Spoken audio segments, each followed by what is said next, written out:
After a 5-week break for the Dunlop MSA British Touring Car Championship, excitement was reaching fever pitch ahead of rounds 10, 11 and 12 at Oulton Park. The scenic Cheshire circuit always attracts a huge crowd of avid BTCC fans, and the supporters poured in to see another amazing weekend of wheel-to-wheel action.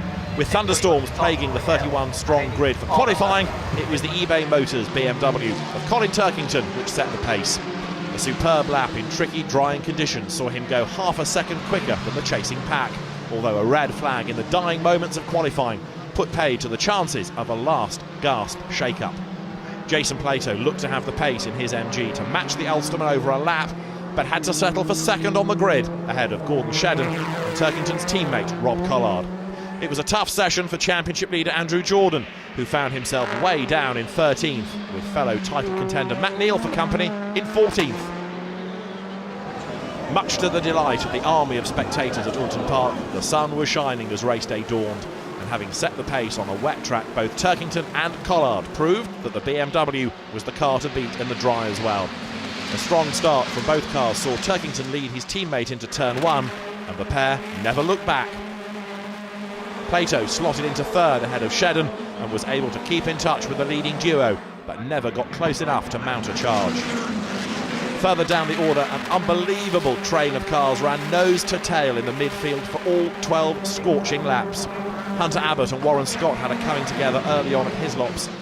That dropped the pair down the order and out of contention, but further up the road a fascinating battle developed between BTCC stalwarts Matt Neal and Alain Menu. The two ran within inches of one another for most of the race, with Neal trying hard to find a way through at Shell Oils. Neal eventually made a move stick at Old Hall to take 13th place at a point that could prove vital come the end of the year. It was the eBay Motors pair that took a commanding 1-2, however, with Plato happy to hold off Shedden for his first podium in 4 races. It was the same story at the front for race 2, as the all-BMW front row led the way from lights to flag. Turkington and Collard drove away from the field, but it was Rob Austin that made the biggest move off the line to jump into a podium position. As the 1 Series BMWs made their escape, Austin acted like a cork in the fast-moving bottle in the country. Plato was inches from the rear bumper of Sherman for the whole contest, but the chasing MG driver kept his cool and settled for another solid haul of points rather than risk a non-finish. There was drama early on between 2 former champions, as Alain Menu and Fabrizio Giovanardi had a coming together at Hislops that sent the Airwaves Racing Focus spinning down the order. Menu's VW was soon to get caught up in even more door bashing, as he then clashed with Jordan several times as the two swapped positions into Old Hall. More contact at Cascade sent the Honda Civic sideways and let Menu through, but their positions were reversed after the race. In the aftermath, Jordan found himself scrapping with the Ford Focus of Dave Newsham and the Vauxhall Insignia of Jack Goff. As Jordan made a move by, Goff saw an opportunity and followed the Pertec car through. This left him side by side with Newsham on the exit. In the resulting contact, Newsham's Focus was sent spearing into the Armco. With the safety car out, the field was bunched up once more, and there was more shuffling to come before the flag. A last corner, last lap lunge from Matt Jackson put his Airwaves Racing Focus into the top 6 in the team's 250th touring car race. It was Tordov who lost out in the move, as he was forced out wide on the exit of Lodge and dropped from 6th to 9th in one corner. At the front though, both Turkington and Collard kept up the pace to take another double podium for WSR, but Collard was demoted to 3rd for overtaking under safety car conditions. This promoted Austin to a popular 2nd place and his first podium of 2014. The weather was to throw a spanner in the works for race 3, as the heavens opened with a dramatic deluge just before the action got underway. The top 8 cars were reversed, putting Áron Smith on pole ahead of Tom Ingram, Jackson and Shedden. But with the sun shining as the lights went out, it was always going to be a tough race to predict. Smith held his position at the front, but it was a great start for Jackson and Collard off the line.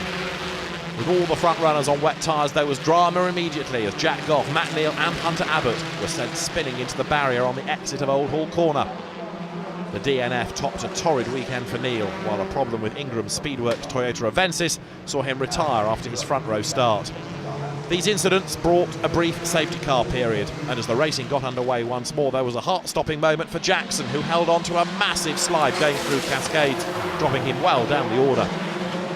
This promoted Rob Collard to 2nd place, but it wasn't to last. Contact with Plato at Lodge spun the BMW out of a possible third podium spot of the day. Plato was to have another scuffle with an eBay Motors car as he became embroiled in a battle with Turkington late on in the contest. With the MG clearly having the edge, a nudge at Shell Oils just pushed the Ulsterman wide enough for Plato to slip past. That gave Jason his second podium finish of the weekend.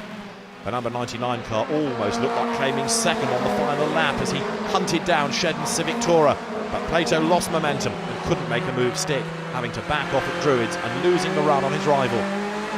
With all the action going on behind, it was Áron Smith putting in the most impressive performance, reading the conditions and maintaining the gap from start to finish, taking his second ever win in the BTCC and a first for Team BMR and the Volkswagen Passat CC.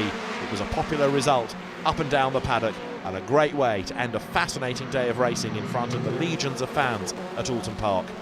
With the sun setting and the party starting, Louise spoke to an elated Áron Smith. Áron, what a day it's been for Chrome Edition Restart Racing. Yeah, certainly. To come away with our first win for the team and myself, I couldn't be happier. So looking forward to the next round at Croft, how do you see things shaping up for you there? Funny enough, Croft is where we've done most of our testing. We did a 3-day test there in the pre-season, and I'd say it's my favourite track on the calendar. It has a mix of everything. It's in a great place. We always get a huge turnout of fans, and it's one of the ones where the fans can get really into the pits, have a good look around the garages, and it's one of the best circuits on the calendar. What does it demand from a car? Yeah, it has a mix of everything from high speed to low speed. So it's a real test of a chassis. That's why we chose to do 3 days there. You need to have good rear stability, which is what we have, and good traction out of those final few hairpins, which the BMs have, but we'll be able to nick it out of them. So do you think it's going to be the kind of circuit that suits the rear-wheel drive cars then? I think so. Historically, they've always gone well there, but then again, we saw what the BMs done at the start of this weekend, and we've turned it around at the end. So I think it's fair game. I think we can give them a run for the money. What about overtaking? Because there's not been much of that here at Oulton Park. How do you see that being at Croft? A bit more action on track? Yeah, that's it. That's what Croft really opens itself up to and gives you much more overtaking opportunities. To be perfectly honest, here, once you get out into the lead, it's very difficult to get by. But with Croft, you have to keep an eye on your mirrors at pretty much every corner on the track. So it's a track where you can go from 1st to 15th in a handful of corners. So I think we'll see a lot more bumping and banging and a lot more racing what British Touring Cars is renowned for. So fun for you guys and fun for the fans to watch as well. That's it. It's such a good challenge. There's so many good spectating points, like turn 1, that complex. It doesn't do it justice just watching it on the TV. You come down, you hear the cars. They sound like monster trucks in comparison to what they look like on TV. So it's one of the best ones to spectate on. We'll see you there and enjoy your celebrations for the win here at Oulton Park. Thank you very much.